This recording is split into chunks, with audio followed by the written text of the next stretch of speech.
Dustin.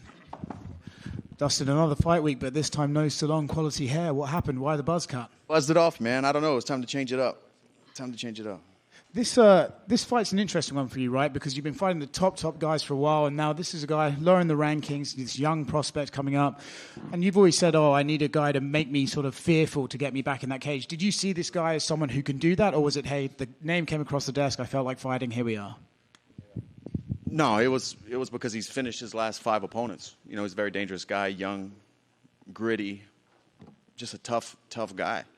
And he's earned his shot to crack into the top of the division. I respect what we do, and that's just how it goes. Yeah. When you look at things I don't know if you need any motivation necessarily, but do you look at it as like, he's a guy who called for me. He wanted to test himself against someone like me, and it's up to me to let him know that you're nearly there, but not quite yet. I'm still at the top.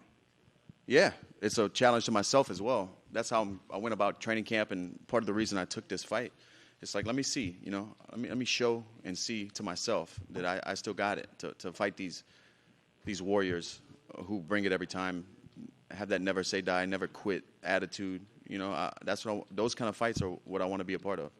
I feel like this sort of happens to a bunch of guys every so often where they sort of say, the end is closer than the beginning is, and then suddenly everyone's saying, they're about to retire. Do you feel like already this week people are sort of looking at you like, well, if he loses this one, he might just disappear? Yeah, big time. I've been seeing people say that a lot. And I think that's because like a week ago I did an interview and somebody asked me, is this your last fight if it doesn't go your way? And I said, well, any fight can be my last one, win or lose. I've been doing this a long time, and I think that's where they ran off with it at. But we just got to fight, man. We just got to fight Saturday. Yeah. The shocking one for me, I think you're plus money for this fight, which has been a while since I've seen you as the underdog, especially against a guy lower ranked. Does that surprise you? Do you feel like, classic, what have I done for this sport lately? They're looking at the last fight and just making judgments of that? Or do you think maybe people are starting to see you as potentially on the way out? I think it could be. It could be both. I lost my last one. He's on a finished streak. He's young, I'm 35. I think he's 28. Maybe that's why. I don't know. I don't make the odds or look into him that much. Okay. We know what a win does for him. What it does to get a win over you. What does a win do for you on Saturday? Where does this put you in the division if you knock down this younger guy? Where does it put you in the title shot picture and everything like that? I think a lot of that depends how I win. If it's a big finish or something like that, I believe I'm a win away from a title shot with a great performance. But it rights the ship. It gets me back in the win column, and we take it from there. I try not to look too far past these fights because Saturday isn't here yet. We got to go out there and do the damn thing. And then Sunday, that's when we reassess and see really where we're at and what's next. Dustin, we're here. I can't remember if it was the countdown or an embedded or whatever, but you said something along the lines of, I remember when I wanted my shot and someone gave me a shot, and now he's looking for his shot. So I'm curious, what fight did you go through that, you felt like, this guy is giving me my shot, and then you got past it, and that catapulted you? I think if I had to pinpoint one moment, it might have been when I fought Eddie Alvarez in Dallas. He was a former world champion. I had put a streak together. I don't remember exactly where I was, like record-wise, or my last fights before that, but that was my opportunity to fight a world champion, a guy who I grew up watching fight, in Japan, in Dream, and back when HD Nets were playing fights. Eddie's a legend, man. And to stand across from him was like, your idols become your rivals thing. It's like, wow, here we are. He gave me my shot. This legend of the sport gave me my shot. And from that, I think it was just up. Bigger fights, bigger names for me. So do you think that he'll go through something like that standing opposite of you? Because, you are a name that he wanted to fight specifically. Right. I don't know. I don't know what's going on between his ears, but we'll see. Everybody's different. I'm curious, what do you make of this? Like, there's a lot of lightweight fights coming up, but it does seem like a lot of, like, you, RDA, Charles, like, you're fighting this new generation of fighters. Like, RDA's fighting your teammate Gamrot, and Charles is fighting Armin. So what do you make of this, like, kind of old guard of lightweight kind of drawing the line in the sand against these up-and-coming guys? It's great to see, It keeps the sport moving, and that's just the way this goes. That's the nature of what we do, Father Time. Just last one for me. Can I get your thoughts on the main event between Sean and Cheeto? Yeah, that's an exciting fight, man. I know Sean is the favorite by the odds makers, but it's a coin toss for me, because Cheeto did beat him. I don't care what anybody says, and I'm a fan of both guys. I'm excited to watch the fight. I actually do have one more. You fought a lot of like international opponents. Like you fought Habib, you fought Charles, and normally when you fight a guy like that's that popular from a country, like their fans can kind of, they lash out at you, not because they dislike you, but you're fighting their guy. Benoit seems incredibly popular in French. So I'm curious, how have the French fans received you and treated you since this fight was announced? Oh man, since the fight was announced, it's like my Twitter and Instagram is like full of French fans. Like, and I understand. Root for your guy, man. Dustin over here. Just real quick. A few weeks ago, you kind of spooked us, saying that this bout was off, but then it was shortly, I guess, back on. Can you explain to us what happened then?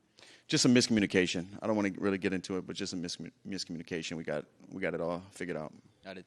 And you mentioned if you get a big win on Saturday, you're probably one more fight away from fighting for the belt. But aside from the belt, is there any sort of side quests or any things that you like to cross off from your bucket list MMA before it's all said and done? Side missions? Yep. No, the Undisputed World Championship is like the last thing I really want to do in this sport. I feel like I've done a lot. Not being boastful or anything, but I've been fighting a long time. This is my 30th fight in the UFC. I've come up short. I've been victorious. It's been a long journey. I'm thankful, dude. I'm in like a place where I'm content with everything. I'm happy with who I am and the career I've had and being able to provide for my family the way I have. And just it's been beautiful, man. That's the fight journey. And what's beautiful about it to me is I've been fighting for 17 years and I've been surrounded by so many guys with the same dreams and even with the same work ethic. And they get out of this sport broken and broke. And beat up and I'm just thankful, man. Yeah, for sure. And as you mentioned, like this sport is tough. And in many ways, you're a winner. You've stuck around for a long time, been at the highest level, made good money. Have you ever thought about an exit plan? Not trying to retire or anything. You're looking great. But have you ever thought about what your exit from MMA looks like? Man, since I started making real money in fighting, I've been, slowly putting that together. I have so much stuff going on outside of the octagon, businesses that I'm part of, that I own. Just a lot. I'm involved in a lot of things outside of fighting, so that's been there for me. It's not like I'm fighting because I need this check. I'm fighting because I need to fight for me. So that's already there. Yeah. And just a couple more. About a year ago or so, we spoke, and you told me that 170 was likely going to be a thing that you would try. Is that still in your mind, like 170 pounds at some point, even if it's like a one-off fight? I'm not sure, man. These guys are big at 170. I'm in the training room with them on a daily basis, and this training camp has been the lightest I've been in a bunch of fights. So I don't think I'm big enough to fight those guys. I can make that. I would show up like ready weight, 170. I would get in the cage at 172, 173. These guys would be, how big welterweights get, 24 hours, man. Yeah. And lastly, at 145 pounds, Ilia Topuria knocked out Alexander Volkanovski, and he's kind of teased about potentially going up to 155. You've had that trajectory of being, a top dog at 145 and then moving to 155 and having that success. So I just wanted to get your thoughts on Ilia Topuria's finish, and what would you think of him at 155? Man, brutal. I mean, we all know that he possessed those skills and he could do that, but to see it happen to Volkanovski that way was crazy, man, because Volk's a legend. When I made, not saying that Volk's done by any means, but when I made that switch, I was still young in my career, so I had a lot to grow on and kind of build into that frame and continue my skill set, to see a guy go up in weight. I'm sure he'll have success, but it's just a different scenario, We'll see. Dustin, right here. Just to follow up. Just to follow up on that, the tweet you made in the miscommunication, Gilbert Burns came out and said Dustin got paid. Is there any financial angle to that communication, or was it something else entirely?